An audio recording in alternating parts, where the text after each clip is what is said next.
Master Rank is coming to Monster Hunter Wilds, and you still don't know how to consistently land Great Sword offset attacks. Maybe you've seen Great Sword players start charging before the monster even attacks and thought, how did they know the monster was going to do that? Well, we don't. And that's probably the biggest misconception about using offset with Great Sword. You don't need to predict the monster's next attack. What you need to learn is how to prepare your offset early, recognize the monster's attack animation, and then react accordingly. In this guide, I'll show you exactly how I use Great Sword's offset attack, when I start charging, when I release, when I cancel, and how you can practice it until it becomes almost automatic. Let's get into it. Part 1. What is the Great Sword offset attack? First, let's quickly explain what we're actually doing. Great Sword has an offset attack called Offset Rising Slash. The idea is simple.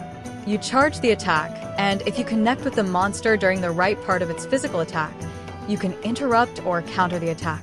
And when you successfully knock the monster off balance, you can follow it up with follow-up cross slash for a huge opening. But here's where a lot of players struggle. They wait until they know an attack is coming before they start charging. And with Great Sword, that can already be too late. Part 2. The biggest misconception. I actually got a question about this on one of my Great Sword videos.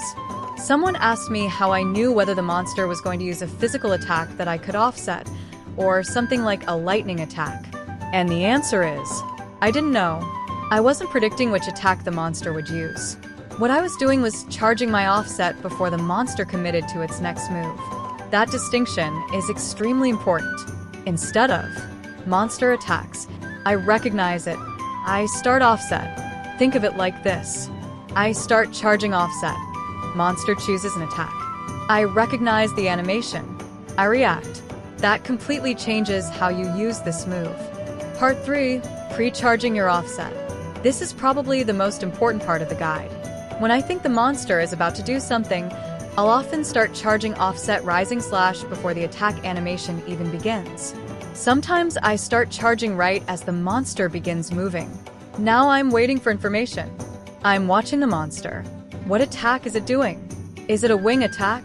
A bite? A charge? A slam? Or is it doing something that I shouldn't offset?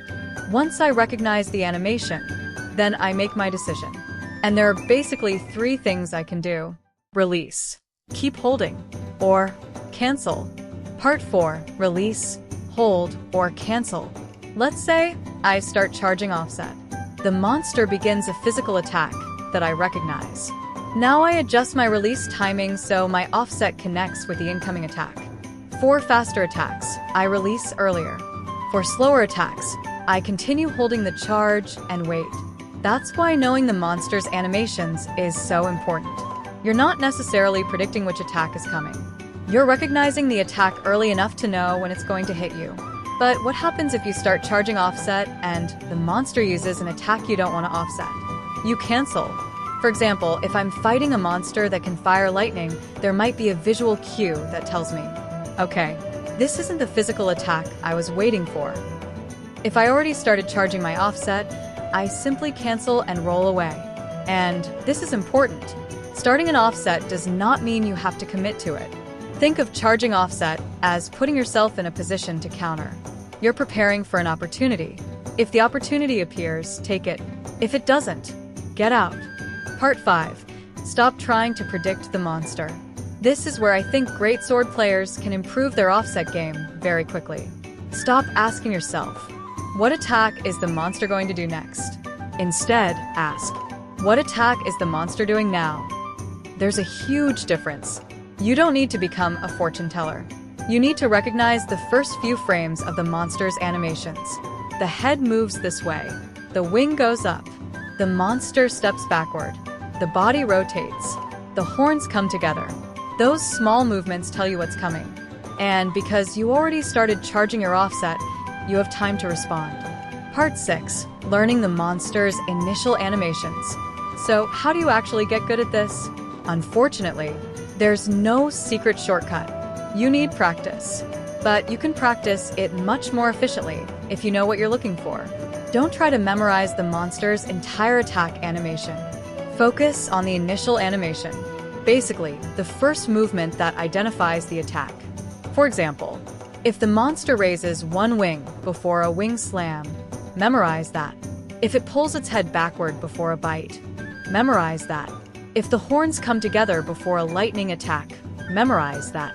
If it twists its body before a sweep, memorize that. You're building a mental library of cues. Eventually, you'll see the first movement and immediately know. Wing attack, Bite. lightning, Slam. and that's when offset starts becoming incredibly consistent. Part 7. How I practice offset timing. If you really want to learn this, I recommend doing a few hunts where you stop worrying about your clear time. Don't worry about maximum DPS. Don't worry about getting the fastest true charged flash possible. Your goal for that hunt is simply land offset attacks. Stay in front of the monster. Watch it. Start charging offset when you think an attack is coming. Then see what happens. If you release too early, remember it. If you release too late, remember it. If you mistake one animation for another, remember it. You're basically calibrating your timing with every attempt. And yes, you're probably going to get hit. A lot. That's part of learning Greatsword. Part 8. Don't just memorize timing.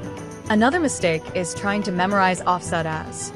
Against this attack, hold for 1 second. I don't recommend thinking about it that way. Monster positioning can change. Distance can change. Your positioning can change. Instead, associate your timing with the monster's animation. Watch the attack develop. The more familiar you become with that animation, the easier it becomes to release offset at the correct moment. Eventually, you won't consciously think, okay, release now. You'll just see the animation and your finger will release automatically. That's the level you want to reach. Part 9. Positioning matters. There's one more thing that can make your offsets much more consistent. Positioning. If you're too far away, your offset might not connect properly. If you're at a bad angle, the monster's attack might completely miss your offset. Personally, I like staying in a position where I can clearly see the monster's head and upper body, because that's where many of the important animation cues begin. It also puts me in a position where many physical attacks are actually coming toward me. That gives me more offset opportunities. Remember, Greatsword isn't just about knowing when to attack. It's also about putting yourself in a position where the monster gives you the attack you want. Part 10. The offset mindset. So, if you remember only one thing from this video, remember this. Don't predict. Prepare. Start charging your offset before the monster commits. Watch the initial animation. Identify the attack. Then decide. Release. Hold. Or Cancel and roll. That's the entire mindset.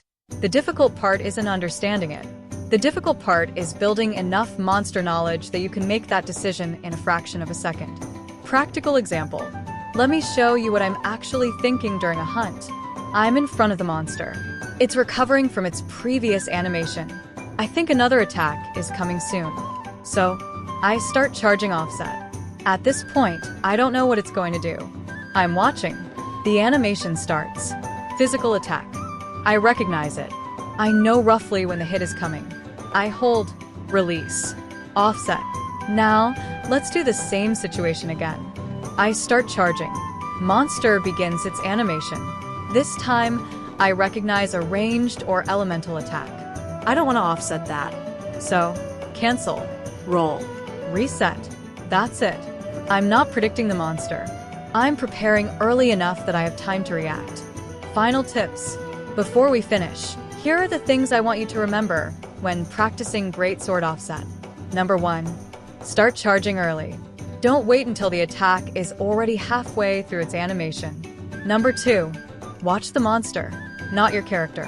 Your eyes should be looking for the monster's initial attack cues. Number 3. Learn the opening frames of each attack. You don't need to memorize everything at once. Number 4. Don't be afraid to cancel. Charging offset doesn't mean you have to commit. And finally, number 5. Practice against one monster at a time. Once you understand that monster's moveset, your offset consistency will improve dramatically. With Master Rank coming, monsters are only going to become faster, more aggressive, and probably a lot less forgiving. So if you're planning to main Greatsword, now is the perfect time to get comfortable with offset attacks. And remember, you don't have to know what the monster is going to do. Charge early. Read the animation. Release, hold, or cancel. Once that becomes muscle memory, you'll start seeing offset opportunities everywhere. If this guide helped you, leave a like and subscribe for more Monster Hunter Wilds great sword content. And if there's a specific monster you're struggling to offset, leave it in the comments. Maybe I'll make the next guide about that monster. Happy hunting!